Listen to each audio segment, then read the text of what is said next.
So if you're watching this today, you may be wondering, should I buy a Samsung Galaxy A15 5G or should I step up and buy the Galaxy A25 5G? And what are the differences between these two phones? Well, I'm going to let you know in this full comparison. So with all that being said, let's get right into it and let's talk about these two phones. So when I look at the Galaxy A15 and the A25, I'm very impressed this year. And a lot of people think you shouldn't buy either one of these phones. A lot of people say you should only buy a used flagship phone. You should buy a phone that released at $1,000 and buy it used for like $300 on that used market. And while that might be a good idea for some people, we do have to remember that a lot of those phones have been out for 2 or 3 years. Most of those phones that are being sold on the used market, they're not going to be under any type of warranty. You're going to have to deal with any issues if they come. Your entire investment may be lost in the first 3 months of buying that phone if something goes wrong. You also have to remember a lot of those phones,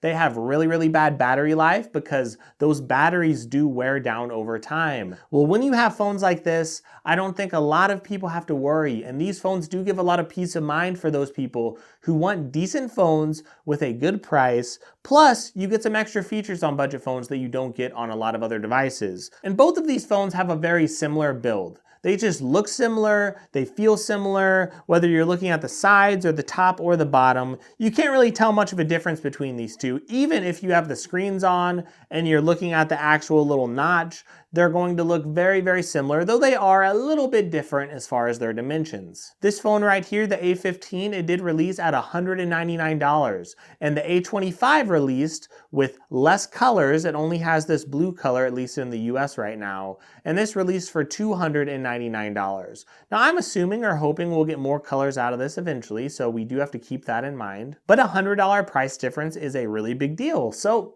what is so different about these phones? Well, one big difference is going to be in the cameras. I think the picture quality is very similar between the A15 and the A25 5G. But one area that you're going to see a really big jump is in video quality. The A25 5G does have really nice 4K video, and you're not going to get that out of this A15. So that is a very significant difference for those of you who really want some 4K video. When you look at something like the display, you are going to notice that the A25, it does have a little bit of a nicer display as well. Now both of these do have AMOLED displays, and that is pretty shocking at $199 and $299. Like, that is really good to see really gorgeous AMOLED displays at this price. And you also see higher refresh rates in both phones. But the A15 only has a 90 Hz refresh rate. And you get 800 nits of brightness on this phone. You can get up to 1,000 nits of brightness in the A25, and you will get a 120 Hz refresh rate. You do get the same screen size on both phones, so you're not going to have to worry about that, and the same resolution. But that extra refresh rate is going to help the A25 a little bit. It's going to feel a little bit smoother as you're scrolling. I don't think it's going to be very significant to a lot of people. Even the brightness levels I don't think are going to be that big of a deal. So when I compare these two displays, I just don't notice a very large difference. You're going to get a very similar refresh rate, even though it's a little bit better in the A25. As far as brightness levels, once again, the A25 is a little bit better, but it is going to be fairly similar. You get the same resolution, same screen size, so once again, I think the displays are going to be fairly close, but you do have a little bit of an edge on the A25. And when we look at performance, you're going to find out that these phones are fairly similar, but I'm actually surprised at how big of a jump that the A25 actually makes here. Because we do have an Exynos 1280 processor and 6 gigs of RAM in the Galaxy A25 5G. And it actually performs very well. Now, no, it's not quite as good as some other phones out there. It definitely won't be as good as $500 or $600 budget phones. But for $300, and especially when this phone goes on sale sometimes too, I think the performance is actually very good. Now the A15, it's not a slacker by any means. I do think that the 4 gigs of RAM and the Dimensity 6100 Plus, it does fairly well as far as performance. But you are going to see some minor hiccups here or there. If there's a lot of things going on in the background, things might slow down just a little bit, especially if you have a lot of tabs open at the same time. If you have 6, 7, 8, 9, 10 tabs open, you might see some slowdowns, or some apps might have to reload because they're not saved in the memory, because there's, again, a limited amount of RAM here.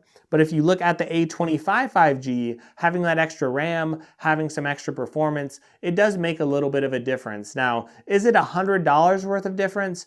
I think in most cases, yes, like there is a lot of extra value in the A25 5G, but that's going to be different depending on who you are. Now, both of these phones have a 5,000 milliamp battery. Both of these phones have 25-watt charging. Neither phone has water resistance or wireless charging. So the big difference, if you're looking between these phones that you're going to see, I would say one of the bigger differences is going to be in the speakers. So the speakers are much louder on the Galaxy A25 5G, and they feel like a huge jump over the A15 because there's a secondary speaker. The A15 just relies on the bottom speaker to get things done, but the A25 does have a speaker up top towards the top camera here, and you're gonna have some nice sound on it. I was actually pleasantly surprised. Now, there are some minor differences on the cameras, like the ultra wide camera is a little bit better on the A25 5G, but it's not a huge difference. I think you're gonna get a little bit of better picture quality on the A25 5G as well. So when we look at everything and we try to summarize the differences here, I think the biggest differences are going to be a little bit of a better refresh rate on the A25 5G. You're also going to get a little bit more brightness, you're going to get more performance, and you're also going to get 2 speakers and 4K video. I think those are the main differences between these two phones. But the real question is, should you spend an extra $100 to get all those extra features? And I would say for some people yes, and some people no. We do have to remember that the A15 5G, it's going to go on sale a lot.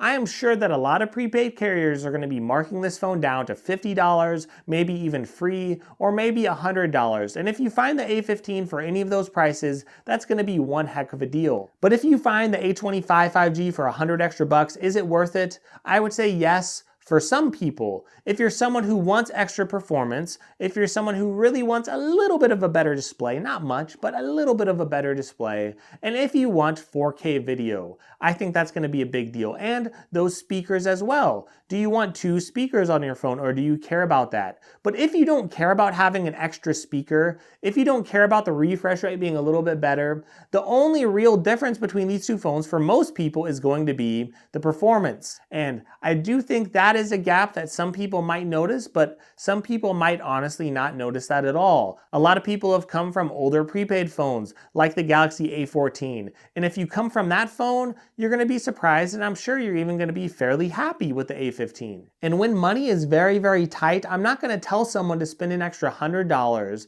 when that's literally half the cost of an A15 5G in the first place. There is definitely $100 worth of extra value in the A25 5G. So if you are someone that has that extra $100, I do think you're going to get a lot of things for your money. But I think the A15 5G holds up very, very well, and I don't think it's a slacker by any means, and I think a lot of people should still consider sticking with that or getting that to save some extra money. So of course, if we go through this comparison, yes, the A25 5G does win. And I have seen the A25 5G go on sale itself for like $260 or so at Best Buy. So check those links in the description and you might find that phone on sale. But I think the A15 and the A25 are terrific phones. And if you've watched this far, it really just depends on if those minor differences are worth the extra money. So if you see the A25 5G on a really good sale, sure, I would definitely grab it. But if there is a decent little price difference there and you're trying to make a decision, I would once again say it really depends